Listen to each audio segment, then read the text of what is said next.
Welcome back to my views and news headlines. Firstly, we have two updates for you from Zalambessa front. Zalambessa, part of Tigray.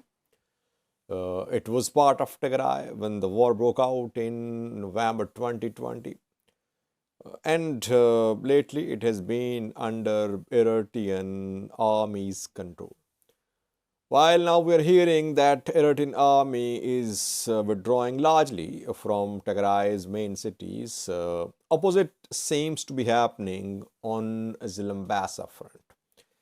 Secondly, hours before the start of Ethiopian Christmas celebrations, PM Abiy's office has passed some orders and some top Ethiopian ministers, government officials could be targeted.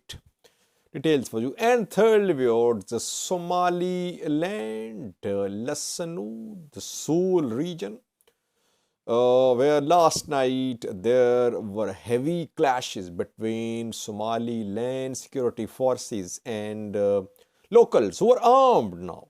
And security forces, they retreated from Lasanood. Is this retreat, this withdrawal permanent, or are Somaliland's forces planning a new attack inside the city?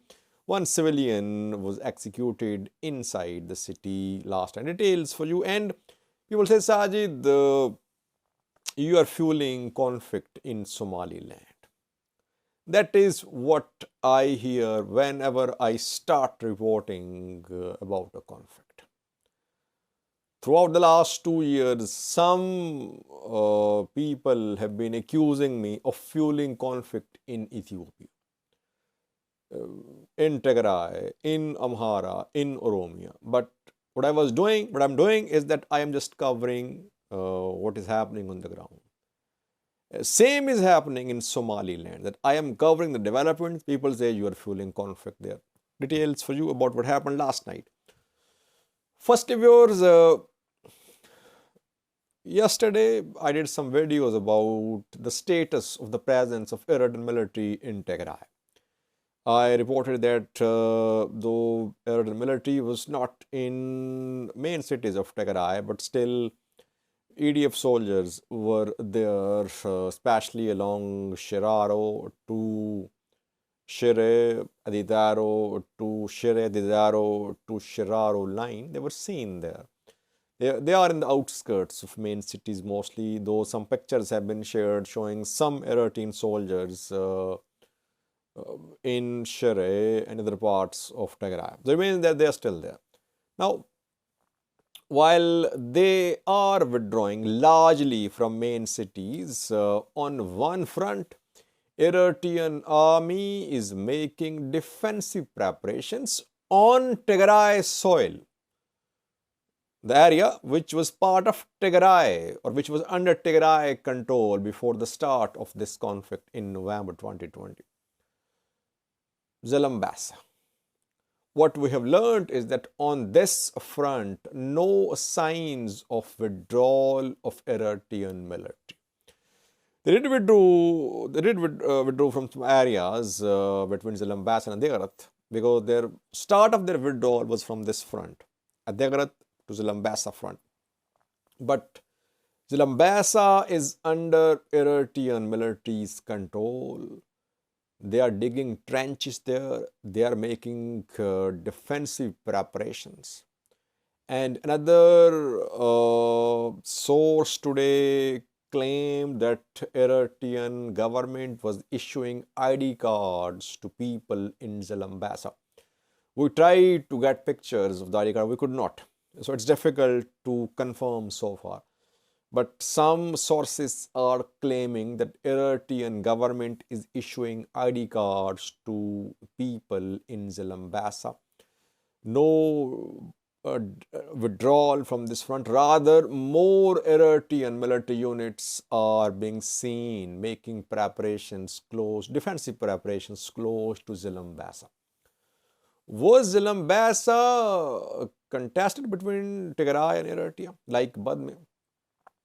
because Eritrean activists, Eritrean government, they say that Badme was granted to Eritrea by EEBC, Ethiopia-Eritrea Boundary Commission, more than 2 decades ago, and that Ethiopia, led by TPLF back then, did not respect the decision of the Boundary Commission.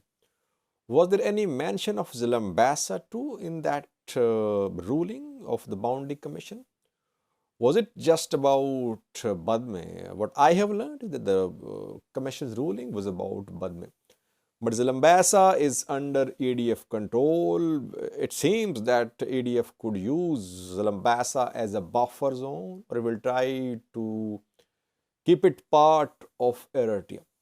So this withdrawal of Eritrean military from Tigray is a very complex issue. It is linked to Ethiopia-Eritrea-Tigray border dispute as well. Will Eritrea withdraw all the forces from all territories of Tigray? Will it remain in control of some border areas apart from their presence close to major cities?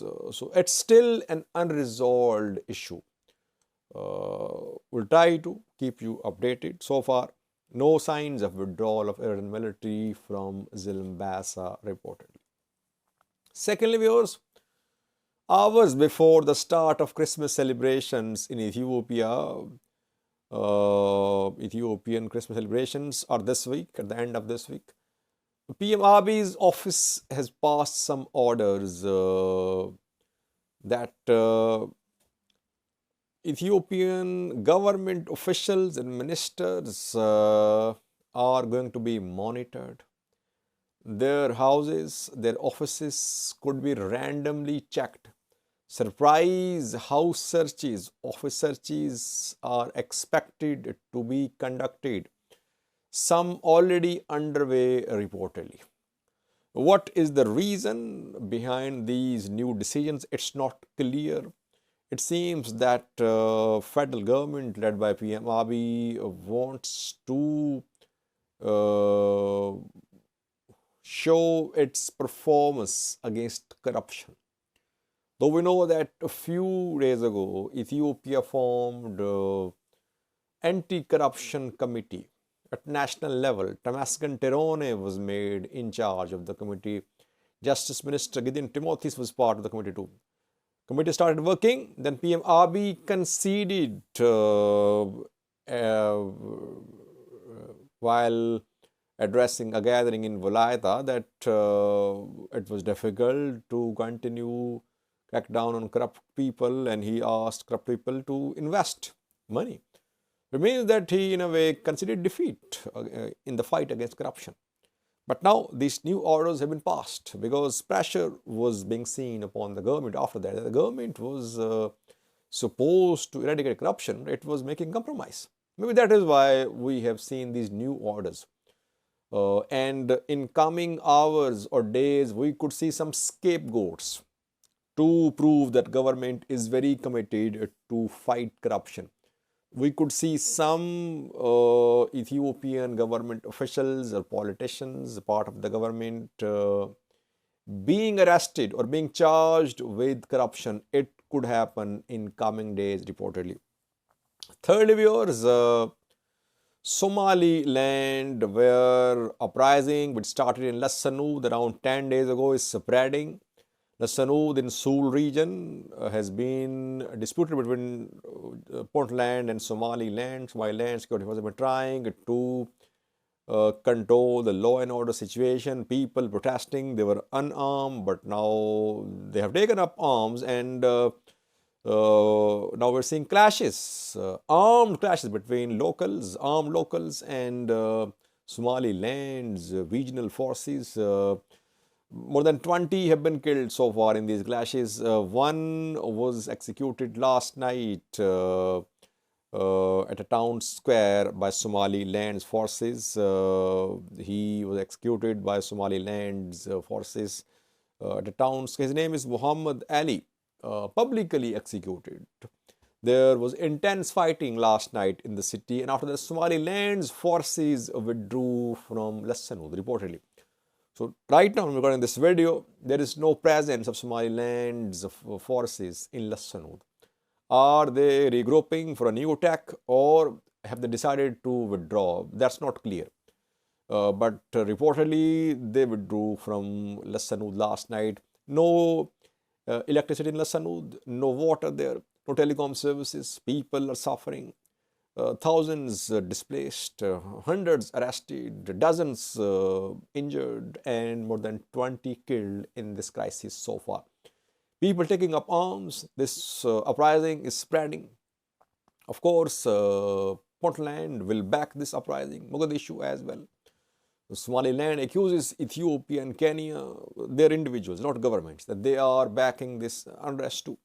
So, hard times ahead. Musavi Abdi's government tried to use force to silence dissidents in uh, Lasanood. Some influentials were killed in the past few years as well. That has led to the start of this anti-government rebellion, which is now in full swing, and it is becoming difficult for Somaliland's forces to control the situation. US other embassies 2 days ago called for calm and restraint and urged Somaliland's government it should not use force against civilians. Now, civilians are organizing themselves. They are forming self-defense force. Militias are emerging in Lasanood, backed by some external elements too. And locals are leading these militias. How will Somaliland regain control of Lasanood? That remains to be seen. So far, Somaliland forces are out of Lasanood. Thank you for watching.